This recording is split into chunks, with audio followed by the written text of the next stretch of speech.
welcome to episode 1 of One Man's Journey podcast. I've got my good friend Tom Hoehn here, somebody I really look up to, somebody I ask a ton of advice of, and he's got big responsibility in my life and he doesn't even know it. So I'll let Tom kind of introduce himself and kind of say what he wants to say, and then we'll jump right into kind of getting down to it and seeing what Tom's life is all about. Thanks for having me, Ryan. Being that I'm so important in your life, you should know that my name is pronounced Hoehn. There, exactly. See, that's how important it is. That's funny. Happy to be here on episode number 1. Honored. Yeah, appreciate you being here. Tell us like kind of what you do, what you've been doing, what you've done, like career-wise. Where have you been, and what are you up to now?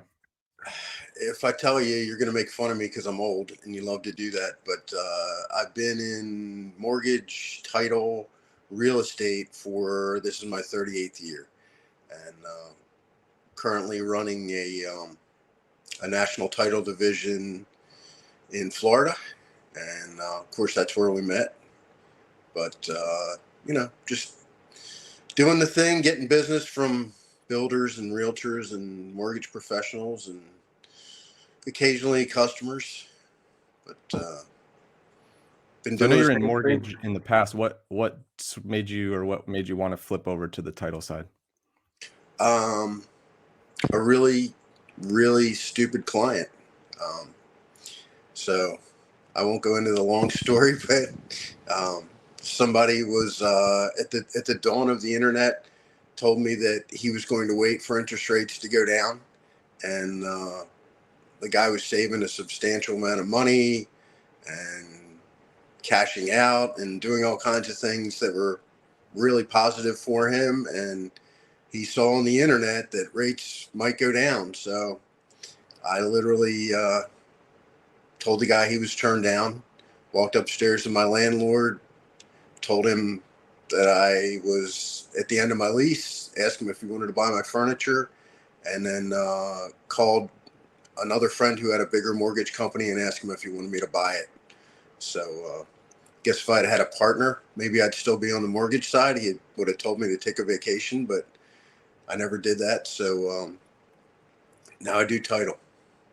It's an interesting way of exiting the business for sure. Like I'm sure there was multiple levels of frustration before that. It's not just the one guy that told you that that he thought that he knew better, but little bit.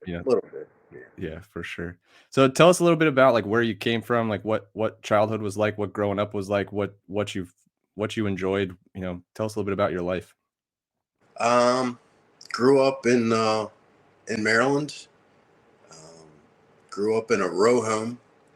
We played in the back alley all the time, and for me, it was just literally sports from the moment I woke up till my parents dragged me kicking and screaming inside, and that's really where I got any athletic prowess that I had was playing against older kids and tackle football in concrete and soccer in people's yards, and I mean, you name it, we played it. And you'd play sports for 18 hours a day for 12 years of your life, and you get a little good at them. So my dad was a city school teacher, and so he worked literally 51 weeks a year, and so I kind of got my work ethic from him. And people might call me a tough guy, but not even in that guy's league. Kind of raised himself, and went in the Army, came out, went to college, became a teacher, and nobody in this family had ever done anything close. So always, a big shadow to look up to, and just trying to be successful. And I've always been a super type A personality, and so that's good and bad. Good for the fact that I have a photographic memory and I can remember things in a split second, but bad because I can never forget anything either. So it's one of those dual yin yang things that the yin takes over the yang. So always trying to find balance. Got to have the light and the dark, right? Got to have both to make things feel feel worth it for sure. Um, so you mentioned your dad. Is that kind of the model that you live by? Is like what he created or what he did? Is that something that you kind of model life after and model what you're doing? Yeah, I watched the man work his whole life, and he retired, but still had to work, part time until his Social Security kicked in. And I didn't necessarily want to be in that situation, so that motivated me as well. And when I got out of college, I started working for a bank, or I was still working at a bank part time, and they offered me a full time position. And so I was doing really well with the bank. I was their number one salesperson. Maryland National Bank was the number one bank in Maryland. Got to go to the Stars Bank when I was number one in sales every month, and I got a little plaque, and I got $30. It's pretty impressive. So this guy that worked in another division that was a manager went to a just a mortgage bank and recruited me, and so I went over there, toured up, and was started calling on mortgage brokers. And this guy owned this company called FDB Mortgage, and he just kept bugging me every month. How much you work, how much you making there, what are they paying you, how much did you bring in for them, do you know how much you would have made if you worked for me? And when I saw my dad do that, I just jumped to straight commission. And I just got married and bought a house, so it was a little scary, but I doubled my income the first year, and it just went from there until I left the mortgage side. So Yeah, I feel like sometimes when we're in those positions where we're kind of getting, like you said, you just bought a house and starting a family and all that stuff. I feel like that can sometimes be a better jump off point for us to enter into something new because we're kind of against the wall and you kind of got to bust it out and really like go after it. Is that kind of how it felt at the time? If you remember how it felt at the time? um, that's how it always feels for me. That's just my competitive nature.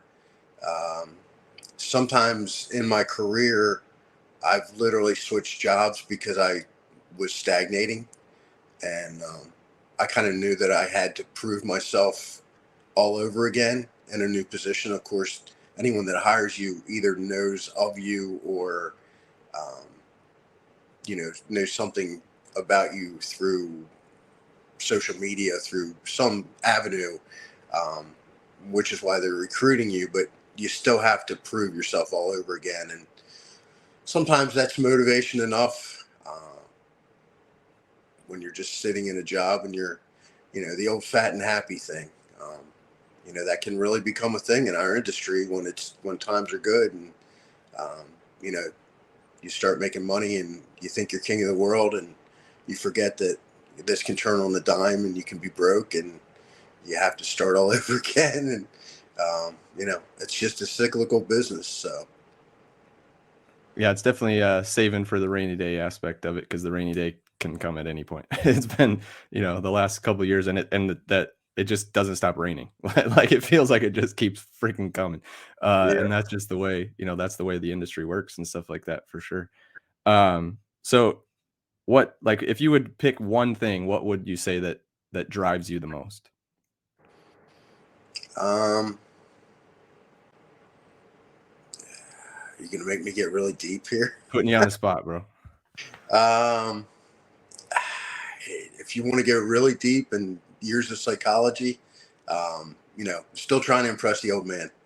um Even though he's dead, doesn't matter. Just always wanted to make him proud. um that kind of thing.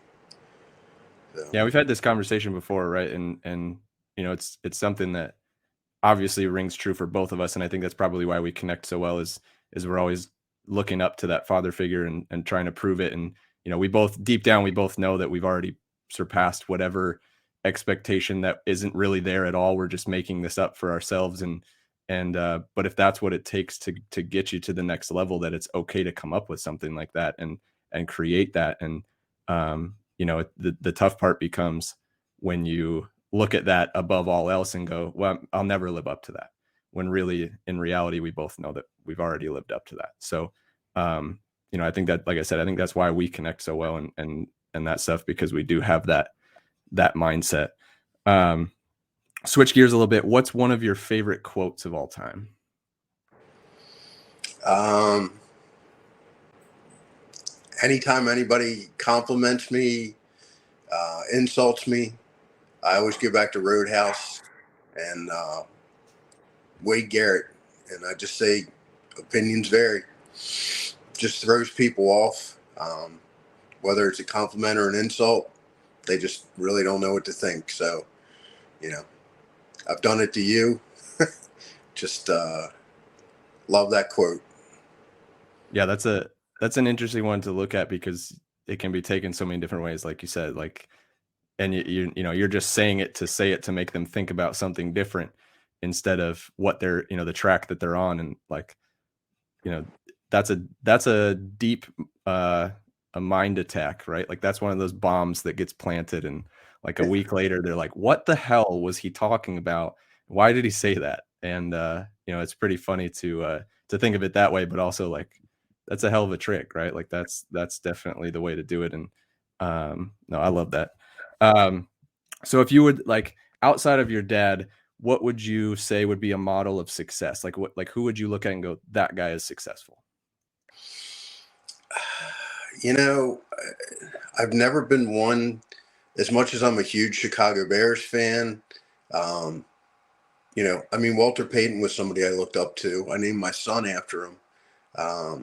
Here was a guy who was, no more than average height, maybe slightly above average speed, um, but probably the greatest, maybe not the greatest running back of all times, but probably the greatest football player.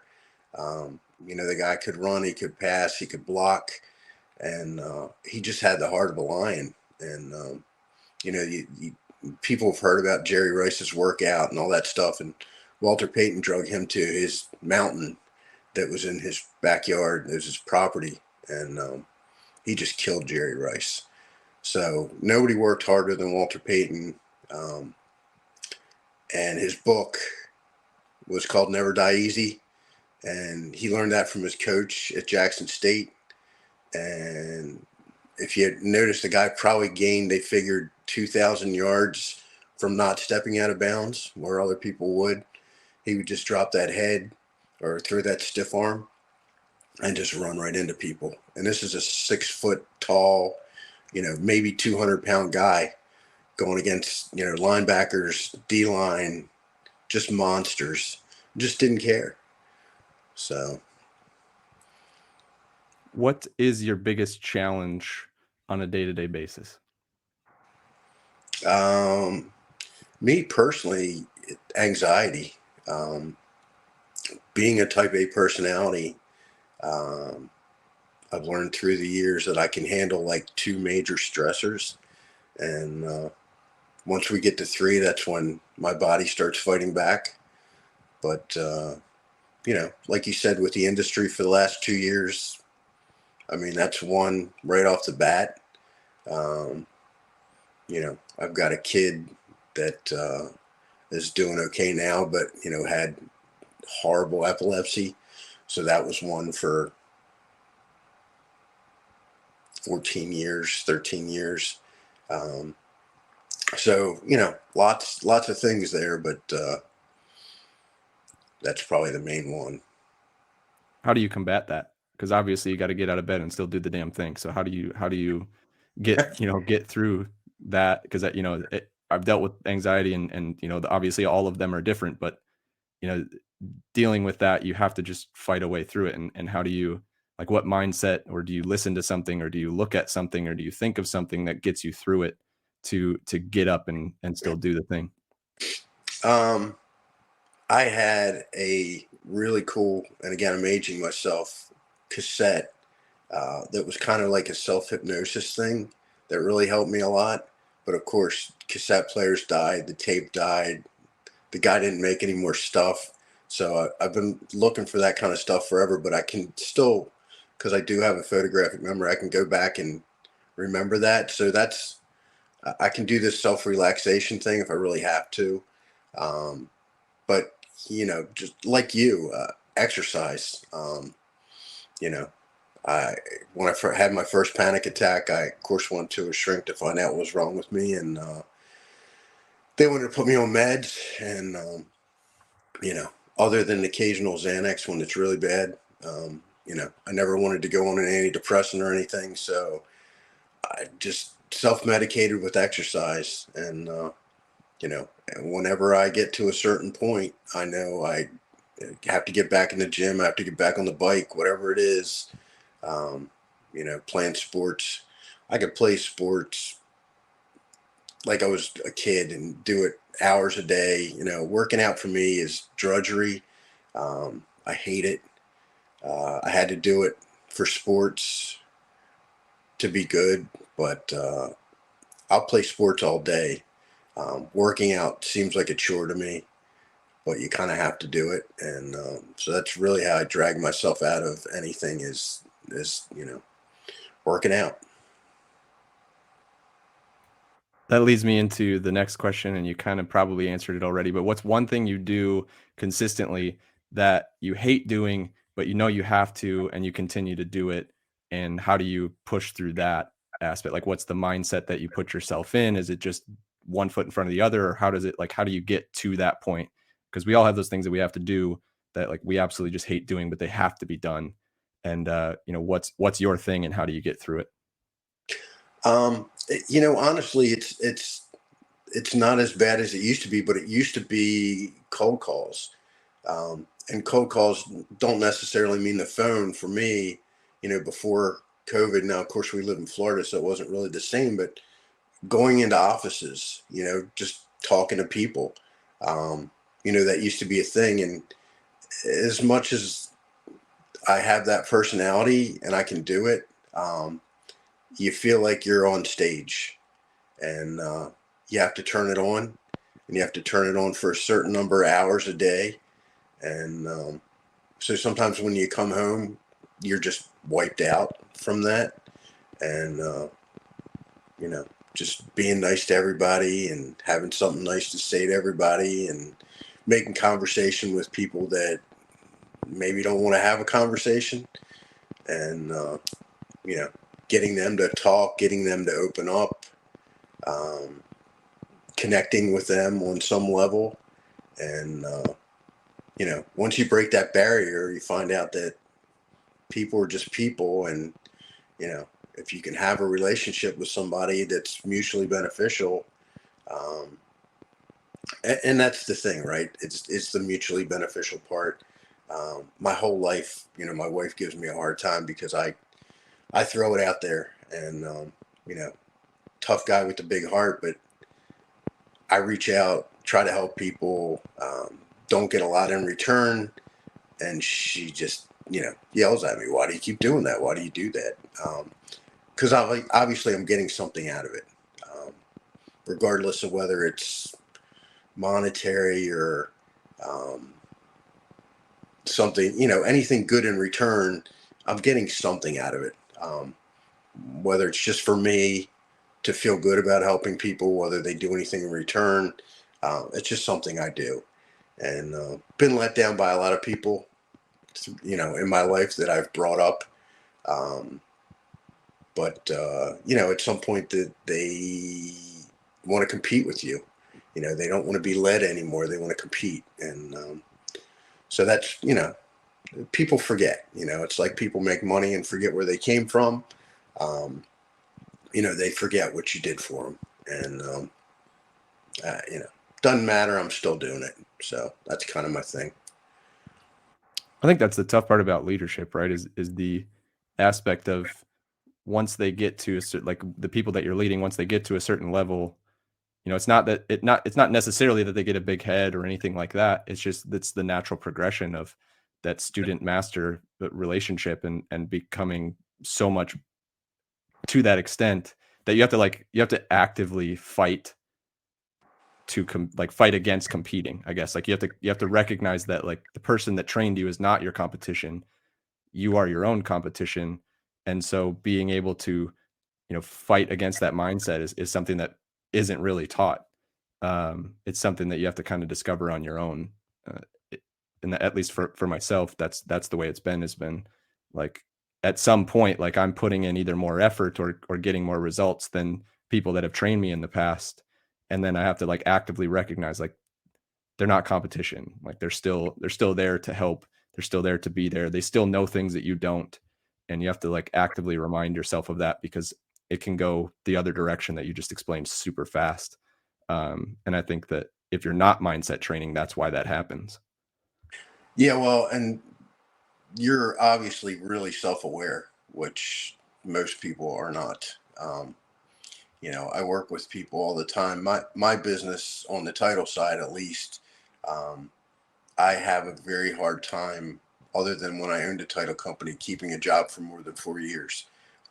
It's a cycle, and people recruit you, and you were successful in the past, so you're the pretty girl that they're chasing, and they court you and take you to dinner and whisper nice things in your ear and tell you they're going to give you all this stuff, and you come there and they're so appreciative of the business that you bring them because they had nothing, and then you build it and you build it and you make millions of dollars, and then it slows down, and the first thing they do is try to take money away from you, or fire you and try to keep your clients.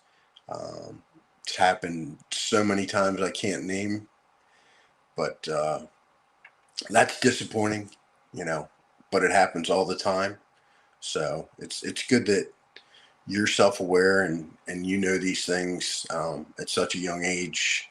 Um, Still a child.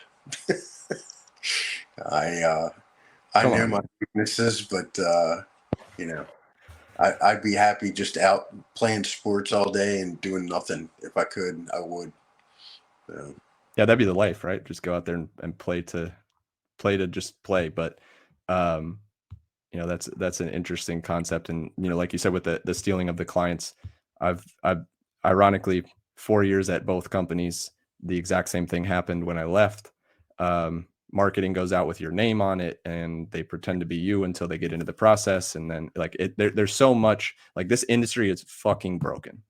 Like it is like absolutely broken. And so when I made this last move, I aligned myself with people that are not going to do those things, right? And we have signed contracts and agreements that say we're not going to do that.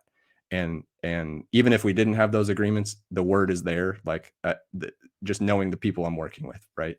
And so that has been one of the things too, and is like just trying to find the alignment of the company.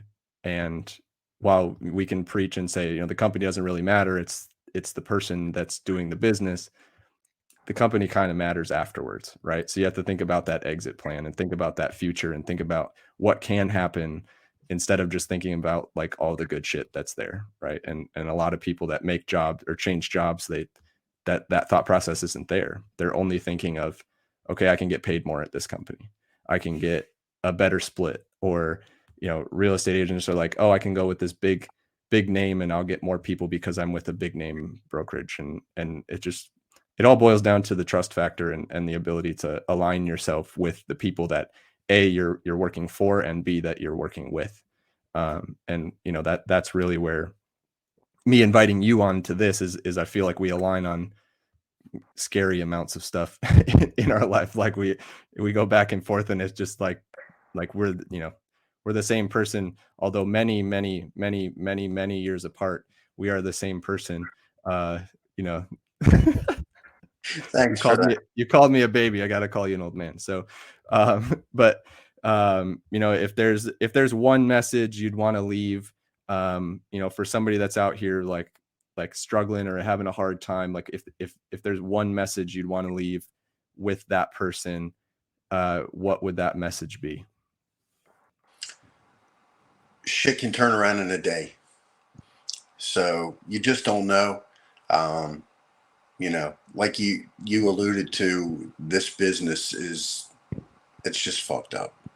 Um, and I don't often take vacation. You and I have discussions about, balance in life, and you're better at it than I am. My phone goes with me everywhere. I always have it. I did decide to go away this summer. I tried to do it in August when we're super slow, and I got more orders while I was away than I had in the previous 2 months, because that's just how life is in this business. So in that 10-day period, I think I got more orders than I had gotten in the last 60 days. So just you do the work, and you don't know when it's going to come back, but it's going to come back. And so just keep fighting, and it can turn in a day. That, and we'll leave with this, but that reminds me of I just saw this video and actually saw it a couple of times in the same day. It was Mel Robbins on a podcast, and she's the creator of the 5 second rule, or the 5 second method, or it's something like that, where you get 5 seconds to make a decision. But she talks about how, she consistently reminds herself that, like, the amount of work she's putting in, there's no way that it can't pay off, right? And so the universe rewards you for doing the work and for putting in the time and for putting in the effort and in the correct direction. And so at some point, if you're putting in the work and you're thinking like, there's got to be something else, there's got to be more, there is more. And once you take that step in that direction, the universe will reward you for taking that step. And while it sounds hokey as shit, it's a same concept as what you just said, right? Like, things can turn on a dime if you're putting in the work. So I truly appreciate that message as your parting message at the end of this thing. Like, that's something that we can really focus on, is like, if you're struggling, like, you're inches from where you need to be. And as long as you're on the right path, you'll be told that you're on the right path with a reward at the end. So I appreciate your time today, Tom, and thanks for being on episode 1. It was a solid episode. I'm sure there'll be lots of little clips we can cut out of here and have some fun with, and appreciate you, and keep doing the damn thing. All right, brother. You take care.